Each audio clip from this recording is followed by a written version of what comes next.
Hi all, I am Prasant. Welcome back in the series of AWS Solution Architect Certificate Exam Preparation Dumb. Hope you are doing well. Let's jump on the question. During a review of business applications, a solution architect identifies a critical application with a relational database that was built by a business user and is running on the user's desktop. So, just highlight the main points provided into the question. So one thing is like that it is being relational database is being used, and one thing is that they mention about a user's desktop means it is a code is there and it is running into the user desktop, but it is also using a relational database. Other point is that it is a critical application, so I'm just marking it. I don't know it is going to be used or not, but just let's highlight this point as well. To reduce the risk of business interruption, the solution architect want to migrate the application to a highly available multi-tiered solution in AWS. So when we are talking about the multi-tiered, it means like you are having a decoupled approach. So you are having a web server, app server, database like that, three-tier architecture or two-tier architecture. But multi-tiered, when it is talking about, then it means you are separating your database from your application. Other part is like that it must be highly available. So when the word highly available is coming, then you need to think about the multiple availability zone. So this point you need to keep into the mind when you are answering such kind of question, that it is the multiple availability zone part. Other is that they are saying that it is a critical application, and to reduce the risk of business interruption, the solution wants to migrate the application. It means there should not be multiple code change, because code is also critical.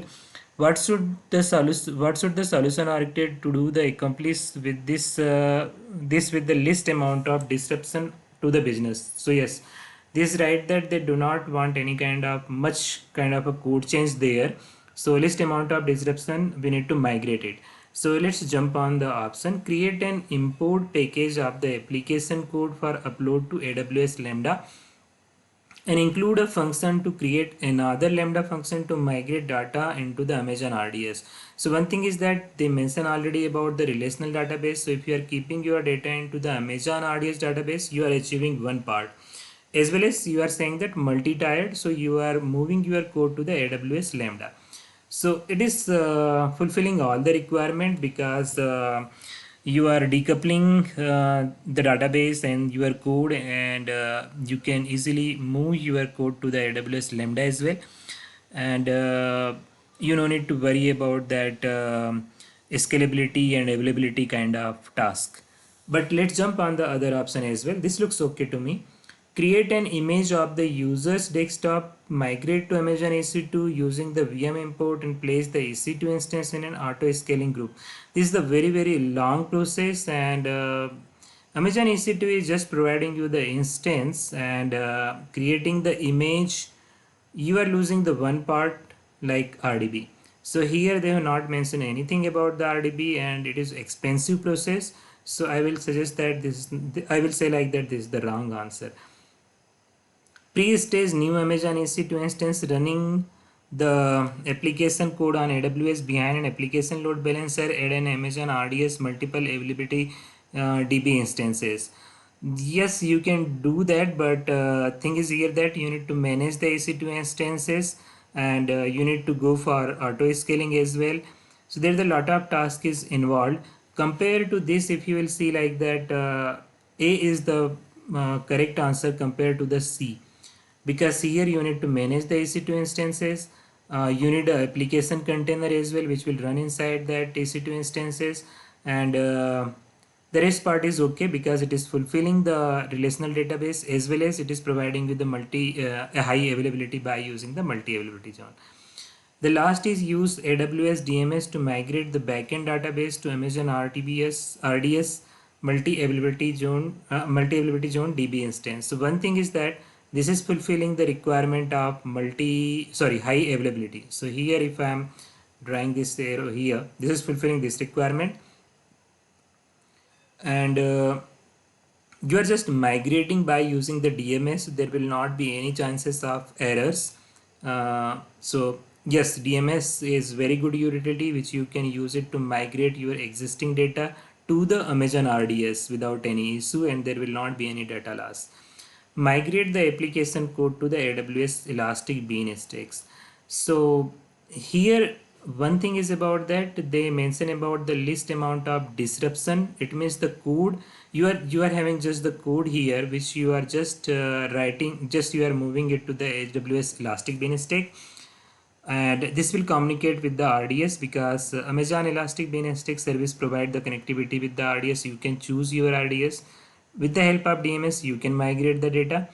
Other part is like that high availability. Amazon Elastic Beanstalk also provide you, as well as Amazon RDS is put into the multi availability zone. So all requirement is fit here. Now we need to choose A and D.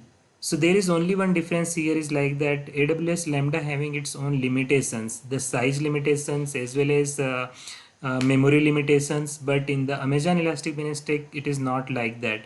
So I will prefer to go ahead with the D option because it is a critical application, so you cannot compromise with the memory issues or CPU issues, and AWS Elastic Beanstalk is saying that okay, just deploy your code, the rest will be taken care by the Amazon managed web services, even the app server, web server, everything.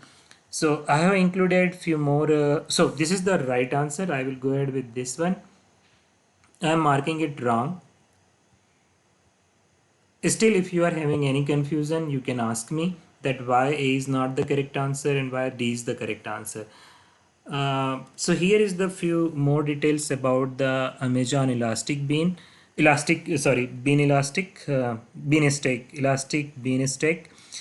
So here you are, the first one is the your code, then the rest one from second to six is provided by the AWS, and monitoring and scalability and availability, everything is being taken care by the Amazon. You need to just bring your code, and everything will be available there in the AWS cloud. One more part, I have highlighted the same diagram in a different way where your code is residing here, and that HTTP server, app server, language interpreter, operating system, host, this all is managed by the AWS, and it is called the Beanstalk. It configure for you the environment and as well as it manage the same. And if the instances need to be increased, it will be taken care by the Beanstalk. So this is the few more details about that, s- about the comparison between what you are doing if you do not have the Beanstalk and what Beanstalk is doing on the behalf of you.